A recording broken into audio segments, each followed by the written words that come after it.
All right, let's talk about Houston Texans guard Kenyon Green, who was selected 15th overall last year, which was a surprise by many. A lot of people kind of had him as a fringe first rounder. I actually had him as a fringe second rounder. I had him as number 64 on my overall prospect board, so I was not a huge fan of him. And through 1 year, the haters have been proven right, as he did not have let's just be honest, he had a bad rookie season. Now, saying that he had a bad rookie season does not mean he's going to end up having a bad career. Of course not. Plenty of people have had rough rookie seasons and gone on to have great careers. Look at Andrew Thomas, for example, of the Giants, right? It happens all the time, but still, PFF great. There were 77 eligible guards, according to PFF, players that got enough snaps to qualify, and Kenyon Green ended up being 77th on that list. So out of all 77 players, he was the worst graded guard.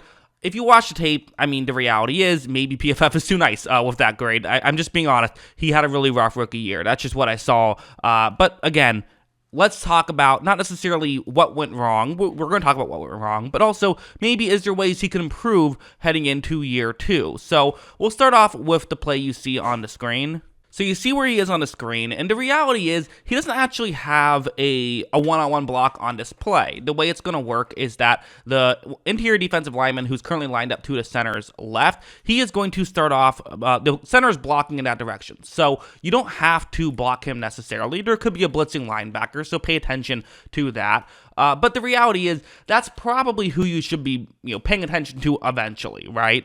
Like, watch how right when this play begins, clearly knowing what we know now, seeing what we see now, yeah, your center needs a lot more help than your tackle does. Now, you could argue this is hindsight being 2020, but I really don't think it is. Because, listen, it's hard for center to block someone one-on-one. Your hands are starting off down, so it's hard to get the hand placement you want. It's just you're starting at a disadvantage. That's why typically you have the center double team someone or be a part of a double team, and usually you have another guard be part of the double team and leave your tackles in the other guard one-on-one for their blocks. But especially when you have Laramie Tunsil on the other side, it's kind of a no-brainer really that you should be looking towards your right, and Green is not doing that, which is actually maybe something that's optimistic.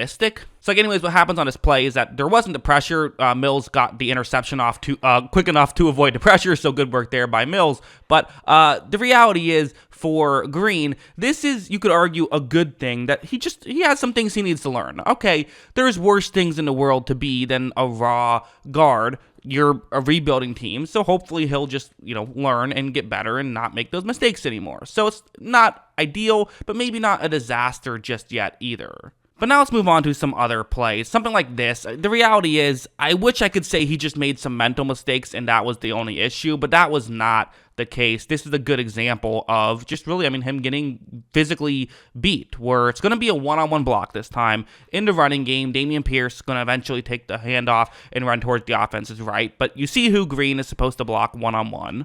Right when this play begins, what the defensive lineman for Washington is doing is he has his right arm kind of on the jersey, kind of on the shoulder pad area, really more the pec area of Green right here, and he's going to pull Green's left side of his body further towards the left, which is not a penalty. You're allowed to do that. And watch how when he does, Green just gets completely out of position. Now, it didn't matter that wasn't affecting the play whatsoever. But again, I'm evaluating Green and his performance. I'm not evaluating how much it mattered in this game because I'm focused on his performance.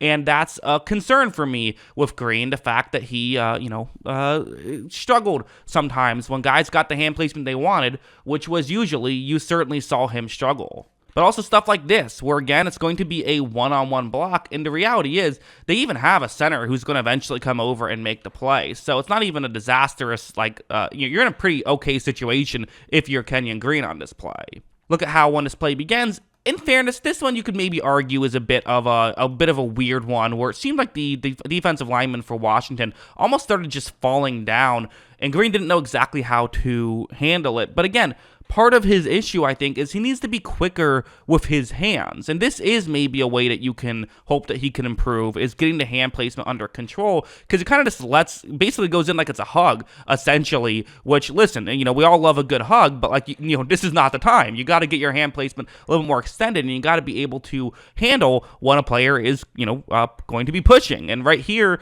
Green has his right arm on the shoulder pad, but it's not extended whatsoever, and he can't really get any power through it. He can't push. What can he do as there's a Washington player going straight towards Mills? Well, he holds, and that ends up getting the flag for holding there on that play by Green. So these are the things he needs to work on, which again, it's good that necessarily it's not just him being awful. It's good that there are maybe some things he can work on and ways he can improve as a player. That is absolutely very good. Part of the thing about Green, just to begin with, was, he didn't have the best analytics in college. Part of why I was so low on him is those are things that I value. His analytics were poor, quite frankly, at the college level. So I was concerned about, how it would translate to the NFL level. But what a lot of people liked about him is he is a big guy who's a great athlete and is maybe a bit raw. So, him being raw is maybe to be expected to some degree. Although I also have to say, I think the athleticism didn't really work out the way they wanted it to year one as well, where you're going to have him,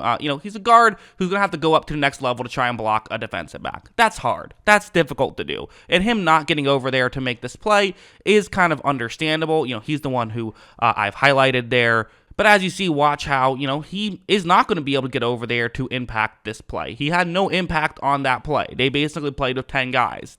He had a specific job on that play. He did not successfully do that job. So that is a negative play and just something we saw far too frequently when it came to Kenyon Green. And also, one more play, this is another just example of, you would like to see him be able to do this stuff, even as a rookie. You'd like to see him be able to be okay in this situation.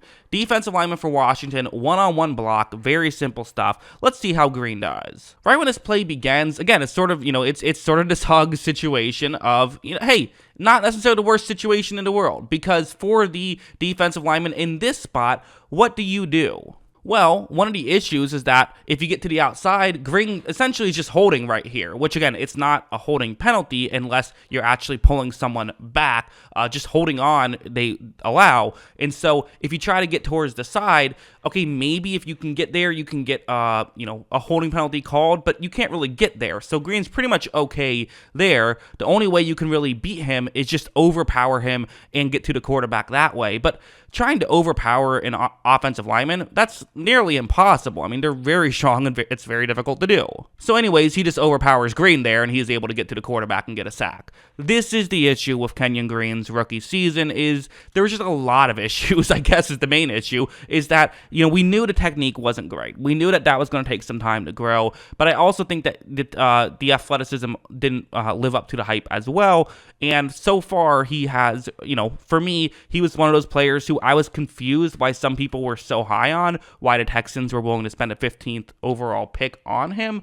And, I'm not too egotistical to say that I'm never wrong. I'm wrong all the time. So a lot of times when something like this happens, I almost assume that I'm wrong, and I'm interested in seeing, what did I miss? Why is he actually good? And through year one, I have yet to see what I was wrong about, which may kind of leads me to believe maybe I wasn't. But again, there's still time to prove me wrong, and we'll see if Green can do that. So yeah, those are my thoughts. What are yours? Let me know in the comments below.